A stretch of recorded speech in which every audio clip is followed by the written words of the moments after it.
नमस्कार, आप देख रहे हैं न्यूज नेशन का डिजिटल प्लेटफॉर्म। मैं अंकिता और अखिल मेरे साथ यहां पर मौजूद है। भारतीय टीम ने 5 विकेट से ये मुकाबला अपने नाम कर लिया है रांची टेस्ट मैच को, और इस जीत के हीरो रहे शुभमन गिल और ध्रुव जुरैल, जिन्होंने कमाल की बल्लेबाजी की है अखिल। और जिस तरीके से हमने मैच को देखा था, स्टार्टिंग में लगा कि 353 का जो पहली इनिंग में इंग्लैंड की टीम ने बनाया था वो टारगेट काफी ज्यादा था, और टारगेट को चेज करना, मैं अगर बात करूं तो लीड बहुत ज्यादा थी, और वहां से टीम इंडिया ने किस तरीके से कमबैक किया है। ध्रुव जुरैल की वो पारी हमेशा यादगार रहेगी। 90 रनों की शानदार पारी पहली पारी में उन्होंने खेला था, और दूसरी पारी में भी उन्होंने 39 रन की पारी खेली थी अखिल। तो किस तरीके से आप इस मैच को देखते हैं? हमें लग रहा था ना, हम बात कर रहे थे कि शायद ये मुकाबला हम हार जाएंगे, लेकिन देखिए रांची टेस्ट मैच को हमने अपने नाम कर लिया।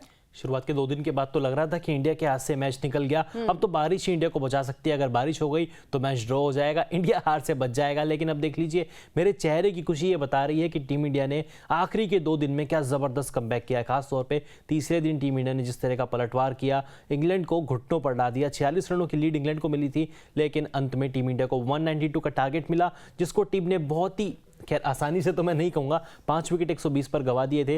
लेकिन उसके बाद ध्रुव जुरैल और शुभमन गिल की जो पार्टनरशिप हुई, टीम इंडिया ने मैच अपने नाम कर लिया। 5 विकेट से मैच जीता है, और इसी के साथ भारत ने सीरीज भी सील कर ली है। भारत ने लगातार 3 मैच जीतने के साथ ही इंग्लैंड के खिलाफ सीरीज भी अपने नाम कर लिया है। तो सबसे पहले बात करते हैं कि भारत की जीत की 5 सबसे बड़ी बातें क्या रही। भारत ने घर पे लगातार 17वीं टेस्ट सीरीज जीती है। 2012-13 के बाद इंडिया घर में एक भी टेस्ट सीरीज नहीं हारा है, ये वाकई में बहुत बड़ी बात है। विराट कोहली और मोहम्मद शमी के बिना टीम इंडिया ने ये टेस्ट सीरीज जीती है। साथ ही युवा खिलाड़ियों ने सीरीज में अपनी छाप छोड़ी। 4 खिलाड़ियों को अब तक डेब्यू का मौका मिला है, और रांची टेस्ट के असली हीरो रहे ध्रुव जुरैल। अंकिता, ध्रुव जुरैल मतलब अभी तक इस नाम से सब अनजान थे, क्योंकि सरफराज खान के नाम की एक हाइप बन चुकी थी, हर तरफ सरफराज सरफराज सरफराज। लेकिन ये खिलाड़ी आया और क्या खेला है यार। बिल्कुल यार, मतलब विकेट कीपिंग कमाल की थी। अपने टेस्ट डेब्यू में भी कमाल की बल्लेबाजी उन्होंने की थी। पहली इनिंग में जिस तरीके से अखिल बल्लेबाजी ये करने उतरे, उस वक्त ये लग रहा था कि टीम इंडिया ये पार कैसे कर पाएगी, क्योंकि वहां पर आपके जो ऊपरी बल्लेबाज थे, टॉप ऑर्डर के बल्लेबाज थे, चाहे वो रोहित शर्मा हो, शुभमन गिल हो, यशस्वी जायसवाल हो, यहाँ तक कि रजत पाटीदार, जिन्हें विराट कोहली के रिप्लेसमेंट के तौर पर वहां पर लाया गया था। लेकिन विकेट गिरते गए, प्रेशर बहुत ज्यादा था। हम सब मैच देख रहे थे, लेकिन उस दौरान जिस तरीके से ध्रुव जुरैल ने पिच को परखा और पढ़ा, तो यही लगा कि ये बल्लेबाज जो है वो असली हीरो इसलिए भी है क्योंकि आपके पास विकेट्स बहुत कम थी, ज्यादा विकेट्स गिर गई थी अखिल। वहां से रजत पाटीदार ने भी अच्छा स्कोर, मैं इसलिए नहीं कहूंगी क्योंकि अच्छा प्रदर्शन किया ही नहीं उन्होंने।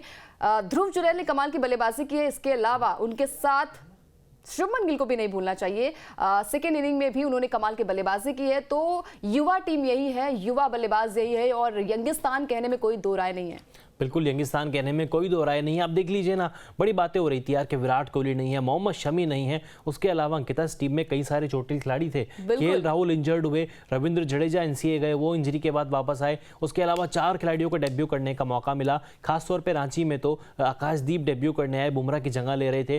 पहला ही जो स्पेल था उन्होंने 3 विकेट चटकाए, शानदार गेंदबाजी की, और युवा खिलाड़ियों के दम पर, बी टीम के दम पर टीम इंडिया ने इंग्लैंड को, बेसबॉल को उनकी सिट्टी पिट्टी गुल कर दी है, हवा निकाल दी है। भारत ने सीरीज अपने नाम कर ली है 3-1 से, और अब धर्मशाला एक कारवा पहुंचेगा। 7 मार्च को धर्मशाला में 5वां और आखिरी मुकाबला खेला जाएगा, और मैं दावे के साथ कह सकता हूं कि इंडिया 4-1 से सीरीज अपने नाम करेगा। बिल्कुल, देखिए यहाँ पर हमने बात की थी कि किस तरीके से स्ट्रैटेजी रहेगी यहाँ पर रोहित शर्मा की, और उस तरीके से उन्होंने बखूबी निभाया भी है। अखिल क्रिटिसाइज किए जा रहे थे वो काफी टाइम से, आप खुद भी कर रहे थे जब हम सब मैच की बात कर रहे थे। तो देखिए यही होता है ना कि आपने 112 पे 5 विकेट लिए। मैं 4th मैच की बात कर रही हूँ, लंच से पहले विकेट गिर जाते हैं इंग्लैंड के, वहां से आपने जो रूट की पार्टनरशिप को नहीं तोड़ पाए। कोई हम कहते हैं ना, बात करते हैं कि जडेजा भी आए, अश्विन भी आए, कुलदीप भी आए, वहां पर भी आए, और उस तोड़ का कोई जवाब नहीं था। लेकिन उसके बाद से जिस तरीके से टीम इंडिया ने कमबैक किया, यही होती है ना कि क्रिकेट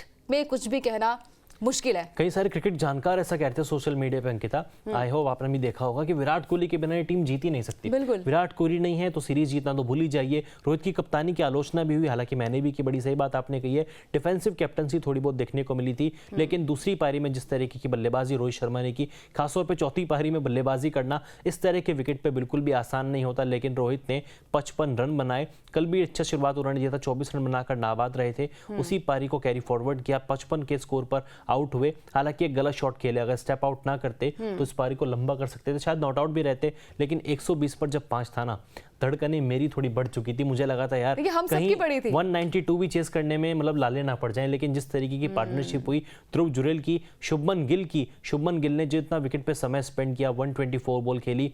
और मैच के बाद जो प्लेयर ऑफ द मैच बने ध्रुव जुरेल, उन्होंने कहा कि 120 पर 5 था, 120 पे 5 था, थोड़ी नर्वसनेस हो रही थी, टेंशन हो रही थी। लेकिन मैंने और गिल ने डिसाइड किया कि हम 10-10 रन का टारगेट बनाएंगे, 10-10 के स्कोर को आगे बढ़ाएंगे और फिर मैच जीतेंगे एंड में। और वही देखने को मिला, 10-10 का टारगेट लिया, 120, 130, 140, 150 और हम भी अखिल ये बात कर रहे थे, जब मैच देख रहे थे यही बात कर रहे थे कि छोटे-छोटे टारगेट। हाँ, बिल्कुल आप छोटे-छोटे टारगेट लीजिए और उसको अचीव करिए, क्योंकि कोई यहाँ पर डरने की जरूरत नहीं। कल का भी दिन था हमारे पास। तो खैर यहाँ पर बात करनी होगी जायसवाल की भी, क्योंकि उन्होंने बैच बॉल की हवा टाइट कर दी है।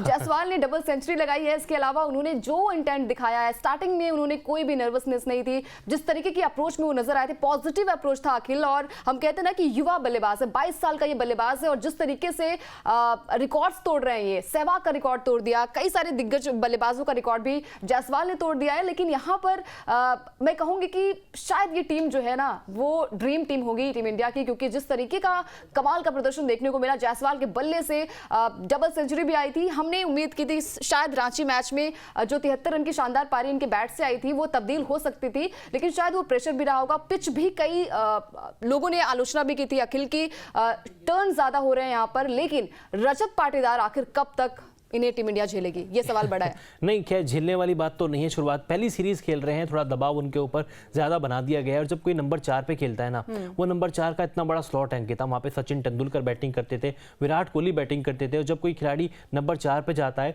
दारोमदार उसके ऊपर काफी रहता है। और जब आपको पता है कि आपके इस मैच के बाद अगले मैच खेलने के ऊपर सस्पेंस है, अगर आप चल भी गए तब भी शायद आपको अगले मैच से बाहर होना पड़ेगा, तो ये थोड़ा दबाव खिलाड़ी के ऊपर रहता है। लेकिन शुरुआत के 2 मैचों के बाद हमने कहा था कि अब उनको टीम से ड्रॉप किया जाएगा, लेकिन ड्रॉप वर्ड उनके लिए यूज नहीं करना चाहिए, क्योंकि 2 मैचों के आधार पर आप एक खिलाड़ी को जज नहीं कर सकते। लेकिन अब शायद हमें ये कहना होगा कि अब उनको वाकई में ड्रॉप करना पड़ेगा, क्योंकि 2 मैच से अब 3 मैच हो गए हैं। और जो कहते थे ना कि स्पिन बड़ा अच्छा खेलते हैं, दबाव अपने ऊपर नहीं लेते, लेकिन इस सीरीज में वो साफ नजर आया है। 6 पारियों में रजत पाटीदार 2 बार डक पर आउट हुए हैं। राजकोट टेस्ट की आखिरी पारी में भी 10 गेंदें खेली, कोई खाता नहीं, रन नहीं बना पाए। और आज भी 6 गेंदें खेली, रन नहीं बना पाए।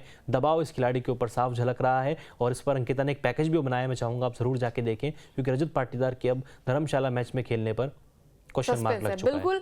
और अखिल यहाँ पर जडेजा ने जिस तरीके की बल्लेबाजी की है, राजकोट में उनका बल्ला चला था, उसके बाद उम्मीद थी कि रांची टेस्ट मैच में भी उनका बल्ला चलेगा। खैर कोई बात नहीं, हर खिलाड़ी का दिन होना चाहिए। शायद दिन था ध्रुव जुरैल का, शायद दिन था शुभमन गिल का। अखिल मैं आपसे ये भी पॉइंट बातचीत करना चाहूंगी, क्योंकि जब हम पारियों की बात करते हैं तो हमेशा आपने देखा होगा कि 4th पारी में शुभमन गिल का बल्ला चला है और ज्यादातर 4th पारी में रोहित शर्मा का भी बल्ला चला है।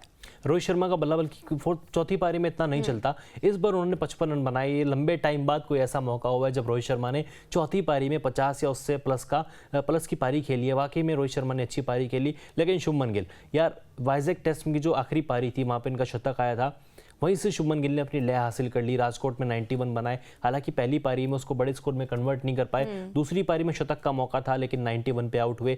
इस मैच में जिस तरीके का इंटेंट उन्होंने शो किया है, पहली पारी 38 रन, अब 52 नॉट आउट, 124 गेंदे, केवल 2 छक्के, कोई चौका नहीं, और 2 छक्के लगातार मारे थे। जब लगा कि अब तो जीत करीब है, अब छक्के मार देता हूँ, अब खुल के खेलता हूँ, वहां पर 2 लगातार छक्के मारे। और ये इंटेंट शुभमन गिल का मुझे बहुत पसंद आया, क्योंकि हम चाहते थे, शुभमन गिल प्रिंस हैं, विराट कोहली से इनकी तुलना की जाती है, बड़ा इतने रिकॉर्ड बना चुके हैं। 2023 पूरा इनके नाम रहा, वनडे क्रिकेट हो, IPL हो, टेस्ट क्रिकेट हो, लगातार इस खिलाड़ी ने रन बनाए। लेकिन 2024 की शुरुआत कुछ खास नहीं रही थी। अब ये खिलाड़ी फॉर्म में आ चुका है और मुझे उम्मीद है कि IPL में बतौर कप्तान अच्छा करेंगे। उसके बाद T20 वर्ल्ड कप, जहाँ पर शायद टीम इंडिया क्या पता खिताब भी जीत जाए। बिल्कुल। तो देखिए बात करनी होगी यहाँ पर अश्विन की भी अखिल, क्योंकि अश्विन ने जिस तरीके की गेंदबाजी की है, 5 विकेट हॉल लिए उन्होंने, लग रहा था कि ये मुकाबला तगड़ा होगा, रोमांचक भी होगा, क्योंकि हम डरे भी थे। अखिल हमारी बातचीत हो रही थी कि इतना बड़ा टारगेट दे दिया है, शायद टीम इंडिया नहीं जीत पाएगी, लेकिन अश्विन ने आए और वो जादू चला उनकी बॉलिंग का। अखिल, तो अश्विन के बारे में आप क्या कहेंगे? अश्विन के ऊपर बड़ी सवाल उठ रहे थे कि रैंक टर्नर है, रनिंग ट्रैक अगर नहीं मिलेगा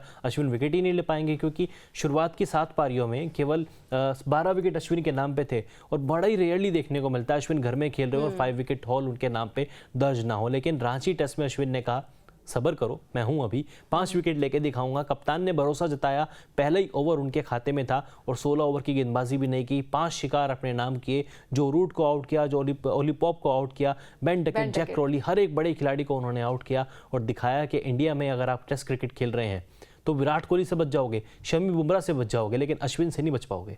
बिल्कुल। तो देखिए इस वीडियो को लेकर क्या है आपकी राय, कमेंट बॉक्स पर अपनी राय जरूर शेयर करें। वीडियो पसंद आ गया हो तो लाइक शेयर भी कर दीजिए। इसके अलावा अगर आप ये वीडियो हमारे YouTube चैनल पर देख रहे हैं तो चैनल को सब्सक्राइब कर लें, साथ ही साथ फेसबुक या फिर इंस्टाग्राम पर ये वीडियो देख रहे हैं तो चैनल को फॉलो जरूर कर लें ताकि एक भी खबर मिस ना होने पाए।